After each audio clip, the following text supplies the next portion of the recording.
All right, Shalom. It's your brother Quashab coming back at you another lesson. Before I get started, I want to give all praises, glory, infinite honors unto Yahweh, Bahashem, Yahweh Shai, Bahashem, Rachak Wadash, and double honors to the apostles and the elders of Great Millstone, who taught me this truth and rule well. Peace, blessings, and salutations be to the hopefully elect, as well as those that believe in the gospel, and may you endure unto the end, Lord willing.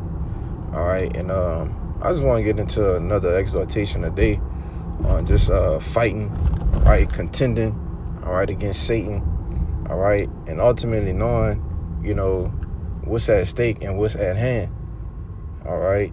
Just like I said, another exhortation, just something I was, brothers kind of spoke briefly on it at camp yesterday, right, and I already had a lesson queued up about it, but I'll just bring out some precepts that bros didn't really mention, all right. But at the end of the day, for us that's of the household of faith, right, us that believe sincerely in Yahweh Bashem Yahweh Shai, we have to continue to fight the good fight, all right, knowing that ultimately the kingdom of heaven is on the line, man, all right. And there's nothing more precious, there's nothing of worth, of value, all right, that's better than the kingdom to come.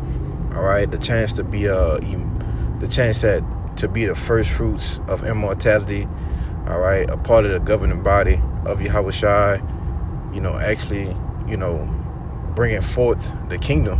And whatever else is included in it. And ultimately, there's things that you have to meditate on when you struggling. When the world is enticing you, the world is pulling you. All right, you got to meditate on these type of things, to understand, what's at hand, all right, to ward off Satan, get your mind, all right, and snap back in it, all right, not snap out of it, but snap back in it, okay. But we're going to start off with the first book of Timothy, chapter 6 and verse 11. It says, "But thou, O man of God, flee these things." All right. Now, when you read up a little bit, it talks about how the love of money is the root of all evil. All right. It talks about being content with what you have, right, with food, with raiment, right. It also speaks about, for those that want to be rich, they'll fall into temptation, all right, the snare or trap, right. So after all of these things, which I'm not going to read it, right, after all of these things, all right, the letter, it says, "But thou, O man of God, flee those things," right? So, and that's all the world can entice us with, basically money, all right? Basically corruptible riches, okay? Things that's going to vanish away anyway, right? And when you actually put your mind and give yourself over to those things, you bugged out, because you have to understand that those things are temporal, right? Those things are not eternal, you see? So it says, that's why it says to flee these things and follow after righteousness, godliness, faith, love, patience, and meekness. Verse 12, "Fight the good fight of faith, lay hold on eternal life." You see, "Whereunto thou also called and hast professed a good profession before many witnesses." So when you read in the NLT, it says, "Fight the good fight for the true faith. Hold tightly to the eternal life which the Most High has called you." You see, and while we are, day in, day out, pushing the truth, right, contending, fighting, brothers going through adversity, brothers catching hell, right, but you have to do what? You have to fight, man. This truth is a fight, right, regardless to what people see, behind the camera, all right, what they see on camera, all right, us going out preaching, it's much more that goes on when the cameras are off, all right. When the cameras are off, that's the fight, right? When you're not around brothers, that's the fight, all right. And you have to flee the things, the snares of the devil, man, right? As Yahweh Shai said, he told Peter, "Simon, Simon, Satan had desired to have you, that he may sift you as wheat." These things were told to him as, for the purpose of the church in the latter days, all right, the elect in the latter days. That's why it was recorded in the scriptures, And Satan had desire to have every last one of them, the members of the elect, you see? But you have to do what? You have to fight, all right? When you go into that word fight, real quick, it's G75, right? Agonizome, right? It says to contend with adversaries, straight to the point. In the second definition, it says to contend with adversaries, fight. Metaphor, to contend, struggle with difficulties and dangers, man. You see? So we're going to struggle, we're going to contend, all right? We're going to fight against, these different difficulties, right? These different dangers, all right? And all of these things that, Satan brings against us, man, right? But the key point is you have to do what? Fight, okay? You have to battle it. You can't give yourself over into those things, right? Because when you do that, you give yourself over into what? Perdition, man. Destruction, right? I'll finish it out. It says, 1 Timothy, I did finish it, right? Which God has called you, which you have declared so well before many witnesses, right? And that's what we got to do, man. We got to continue to fight, man.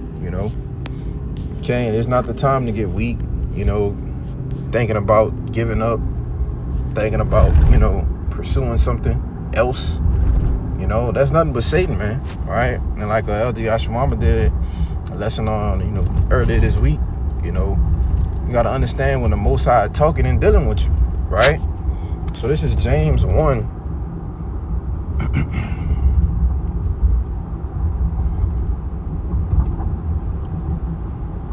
In verse 12, it says, blessed is the man that endureth temptation, for when he is tried, he shall receive the crown of life, which the Lord had promised to them that love him. Okay?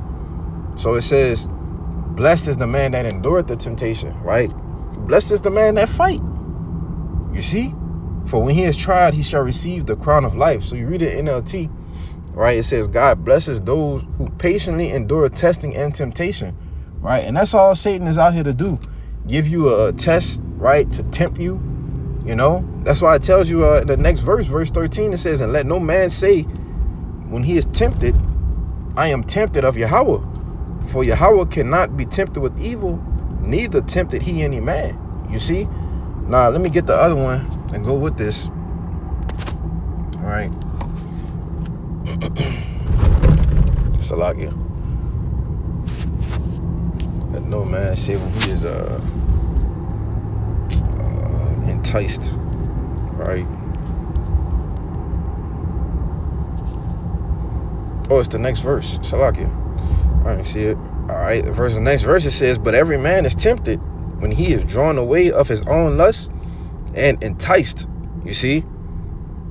So I read it in the NLT. It says, and remember when you are being tempted, do not say the Most High is tempting me. The Most High is never tempted to do wrong, and he never tempts anyone else. You see that? Verse 14, temptation comes from our own desires, which entice us and drag us away. All right. And like, brothers be saying, Satan coming with blessings too, right? Satan coming with the blessings that's going to entice you, all right, and try to draw you away, all right? That's why we always reflect on, Job, the 2nd chapter, all right? Hast thou considered my servant Job? When Satan went and got permission from the Most High to, fuck with him, to tempt him, So that's Satan, all right, on the left-hand side doing those things, man, all right? That ain't the Most High Yahweh. You can't say the Lord tempted me. No, man, it's Satan, you see? So you have to be the one to say no. You have to be the one to say, nah, I'm tripping, right? Brothers can only tell you so many times, That's why it says, we read it back in verse 12, blessed is the man that endureth the temptation, for when he is tried, he shall receive the crown of life. Ultimately being crowned, by Yahushua, enduring until the end. You see? That's why when you go back to 2 Timothy, right? Apostle Paul said what? He did, he did the job, right? He did to the best of his ability. And we want to be likened into that same mindset, that same stead, okay? To know that, hey, I tried my best. I gave the truth my all. I didn't give up. I didn't get drawn away by Satan. We want to be likened to that same lot, man. It's 2 Timothy chapter 4 and verse 6. It says, "For I'm not ready to be offered, and the time of my departure is at hand. I have fought a good fight. I have finished my course. I have kept the faith." You see? And we know all of the afflictions and things that Apostle Paul went through, man. Just to name a few, being shipwrecked, right? Having a thorn inside. Hey, man, he was stoned to death, man.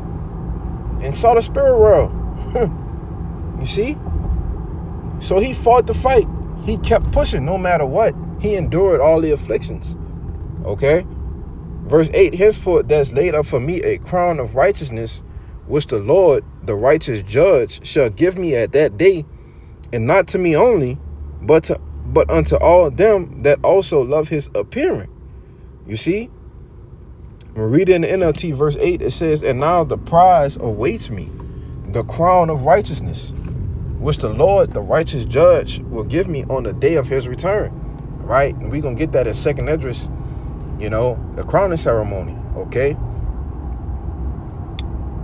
And the prize is not just for me, but for all who eagerly look forward to his appearing. You see? So when Timothy wrote it to say, keep fighting a good fight, that was an epistle to the elect, man. Okay? That's why Apostle Paul doubled down and said what?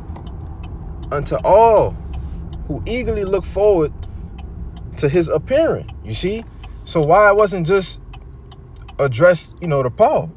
He could have cut the precept there, But no, this epistle was written in the latter time for those men, right? The men who would be doing the same thing, enduring those same afflictions, enduring the, being enticed and drawn away, right? The same men, okay? So this is, I'm going to go to 2nd Esdras.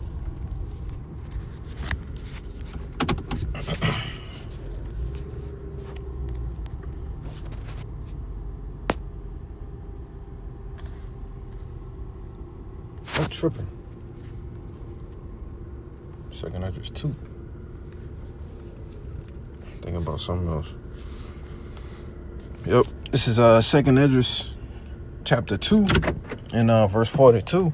It says, "I, Esdras, saw upon the Mount Zion so like a great people whom I could not number, and they all praised the Lord with psalms. And in the midst of them there was a young man of high stature, taller than all the rest, and upon every one of their heads he set crowns, and was more exalted, which I marveled at greatly. So I asked the angel, said, Sir, what are these? And he answered and said unto me, These be they that have put off the mortal clothing, put on the immortal, and have confessed the name of the Most High. Now are they crowned and receive palms. Then I said unto the angel, What young person is it that crowneth them, and giveth them palms in their hands? So he answered and said, It is the Son of the Most High, whom they have confessed in the world. Then began I greatly to commend them that stood so stiffly for the name. You see? And that's the crowning ceremony, right? You got to imagine Yahushua actually, putting a crown on your head and saying, well done.